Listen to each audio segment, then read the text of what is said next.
coastline of Umbar did not simply darken, it was eclipsed in the year 3261 of the Second Age. The inhabitants of Middle-earth looked to the western horizon and saw the sea vanish beneath a forest of black cedar. King Ar-Pharazôn the Golden did not deploy an expeditionary force, he deployed a cataclysm. The great armament was so vast that the displacement of water reportedly altered the tides of the haven. Thousands of vessels, with sails dyed the color of midnight and hulls reinforced with heavy timber, choked the harbor until the water itself seemed to turn to wood. When the gangplanks lowered, they did not release a disorganized rabble of raiders.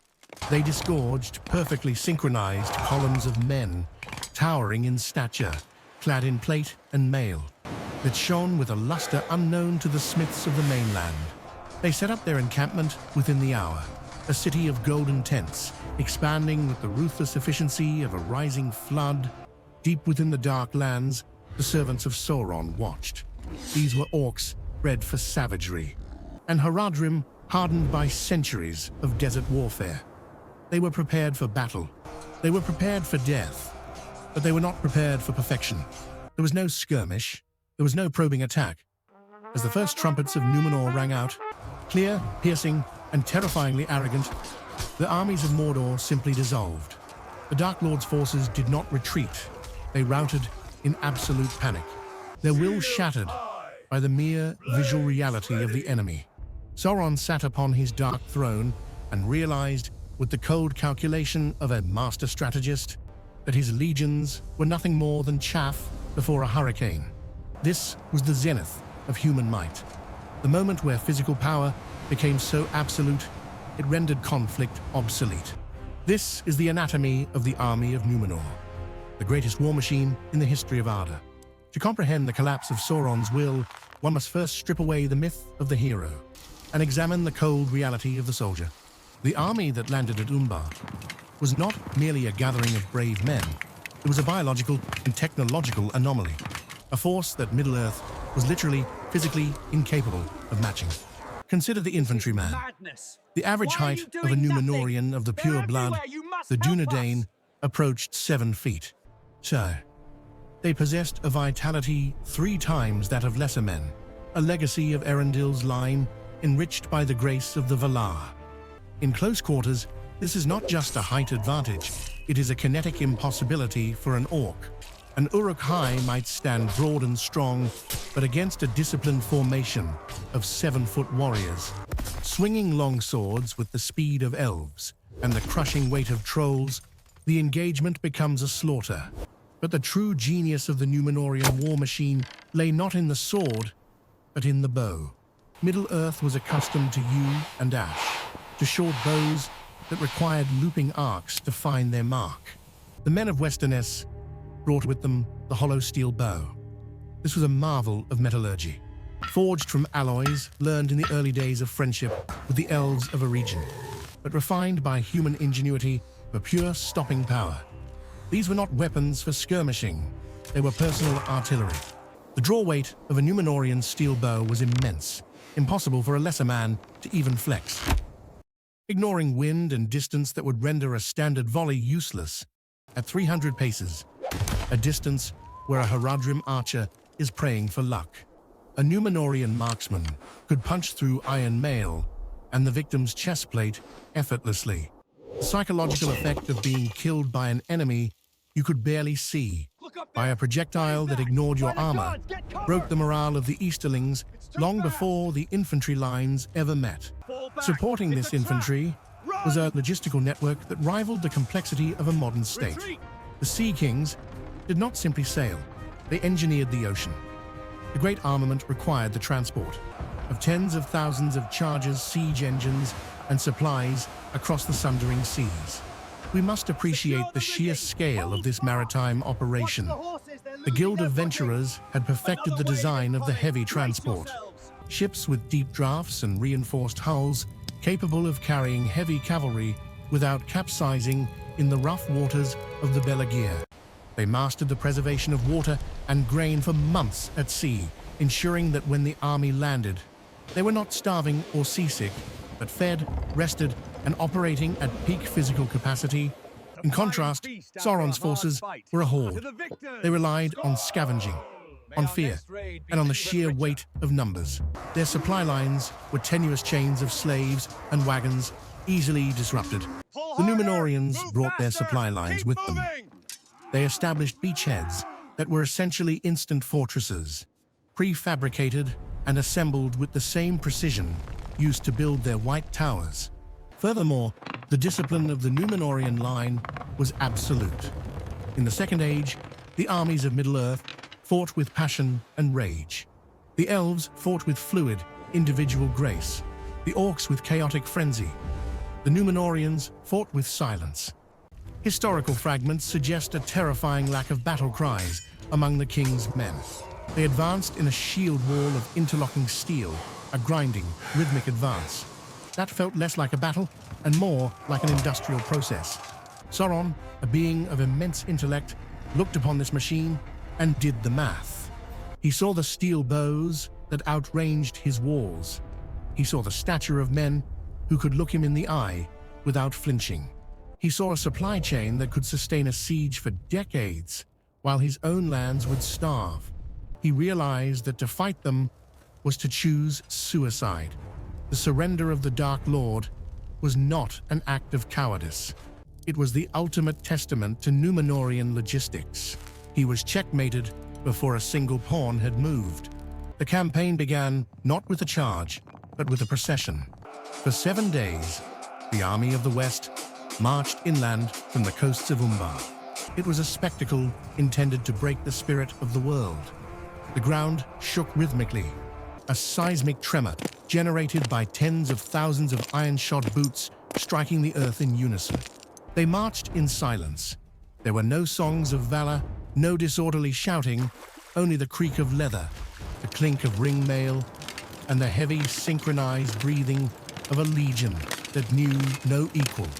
As they penetrated the perimeter of Mordor, the tactical reality became terrifyingly clear to the watchers from the Black Land. The Numenorians did not use the terrain. They ignored it. Where the road was rough, their engineers paved it. Where the passes were narrow, their vanguard widened them. They moved with the inevitability of a glacier. Sauron, watching from the high window of the Barad-dur, saw his defenses evaporate. It is crucial to understand the hierarchy of fear in the Second Age. The orcs feared Sauron. The Haradrim feared the Nazgul. But the Numenorians feared nothing. As the golden tents of King Ar-Pharazôn were pitched within sight of the Dark Tower, the servants of the Shadow panicked. They did not just desert. They vanished into the cracks of the earth, terrified that the mere gaze of the men of the West would burn them. Even the ringwraiths, the 9 most terrifying lieutenants of the enemy, withdrew into the shadows, rendered impotent by a light of majesty that reminded them too sharply of the high elves they once envied. The king of Numenor signaled no attack. He simply waited. He sent heralds to the gate of the Dark Tower, commanding Sauron to come forth and do a march. This was the tactical turning point. In any other age, against any other foe, Sauron would have unleashed his sorcery. He would have broken the earth or summoned storms of fire. But he looked at the hollow steel bows trained on his gate, thousands of them, held by men who could thread a needle at 300 yards, and he recognized the geometry of his own defeat. If he fought, his physical form would be destroyed, his armies scattered, and his power broken for an age. So the Dark Lord chose a different weapon. He chose submission. The gates of Barad-dur opened. No army marched out. No troll guard flanked the Lord of the Earth. Sauron descended alone. He had shed his terrifying visage, the burning eyes, and the blackened armor.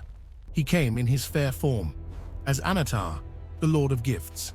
He was beautiful to behold, tall and noble, though a keen observer might have noticed the cold reptilian calculation behind his humble eyes. He walked across the parched plain, a solitary figure in black robes, approaching the circle of golden tents. This was the jewel of the age, Ar-Pharazôn, the mightiest tyrant of the mortal world.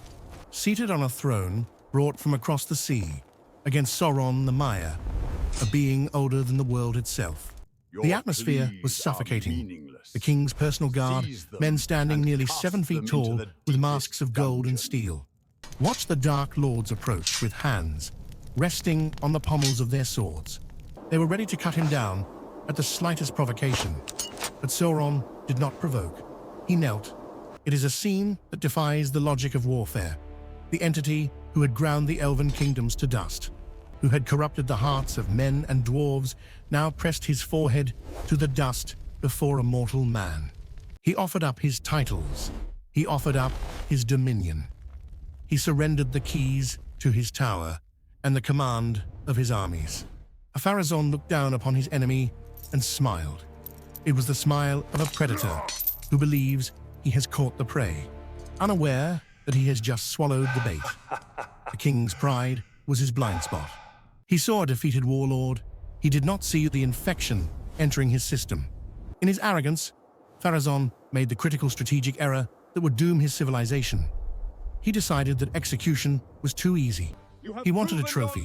"You shall come with me," the king decreed. "You shall be taken to Numenor as a hostage to ensure the obedience of your servants." This was exactly what Sauron had calculated. Had they fought, Sauron would have lost. By surrendering, he gained passage across the sea, past the divine protections that barred him, and directly into the court of the only power that threatened him. The climax of the war was not a clash of steel, but the clicking of chains. The Numenorians bound the Dark Lord, not knowing that they were binding a cancer to their own bodies. As the great armament packed up its camp and began the march back to the ships, the mood was one of ecstatic triumph. They had won without bleeding. They had humbled a god. But as they marched, the shadow of the Dark Lord walked in their midst, his head bowed in feigned humility, while his mind was already weaving the webs of lies that would sink their island beneath the waves. The archers unstrung their steel bows, believing the threat was over. They did not realize that the war had just truly begun, and they had just invited the enemy inside the fortress. The victory at Umbar was the most expensive conquest in the history of men. The great armament returned to Westernesse, not with the scars of battle, but with the seeds of its own annihilation.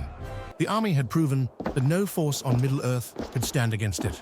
This absolute supremacy birthed a fatal boredom, a hunger for a challenge that this world could no longer provide. When a military machine runs out of enemies, it turns upon itself. Under the whispers of their hostage, the discipline of the Numenorian legions twisted into tyranny. The soldiers who had once protected the sea lanes became the enforcers of a police state. The steel bows, once raised against orcs, were turned against the faithful. The logistical genius that built the white ships was repurposed to construct the Temple of Melkor. The ultimate legacy of the Army of Númenor is not one of conquest, but of total loss. When the downfall came, when the land of gifts slid into the abyss, it took the apex of human achievement with it. Consider the technological regression. The hollow steel bow, that terrifying artisan weapon, capable of piercing plate armor at 300 yards, was lost to the sea. The secrets of its forging died with the smiths who drowned in the armories of Armanelos. The height and vitality of the men themselves began to wane. The Dúnedain who survived to found Gondor and Arnor were tall and terrible by the standards of the Third Age, but they were pale reflections of the titans who had marched on Umbar. In the realms in exile, we see only the echoes of this military grandeur, the discipline of the Gondorian shield wall, the stone craft of Minas Tirith and Orthanc. These are merely the salvage of the shipwreck. The greatest war machine ever devised did not fall to a superior tactic or a stronger blade. It was not defeated by the orc, or the dragon, or the ringwraith. It was defeated by the weight of its own pride. Sauron's surrender was his greatest victory. He understood that you cannot break a wall of steel with force, but you can rust it from within. The Army of Númenor stands in history as a warning to all great powers that physical might, no matter how overwhelming, is defenseless against the corruption of the spirit. They bound the Dark Lord in chains of gold, and in doing so, they shackled themselves to a doom that no sword could parry. In the end, the black sails did not conquer death. They merely sailed to meet it.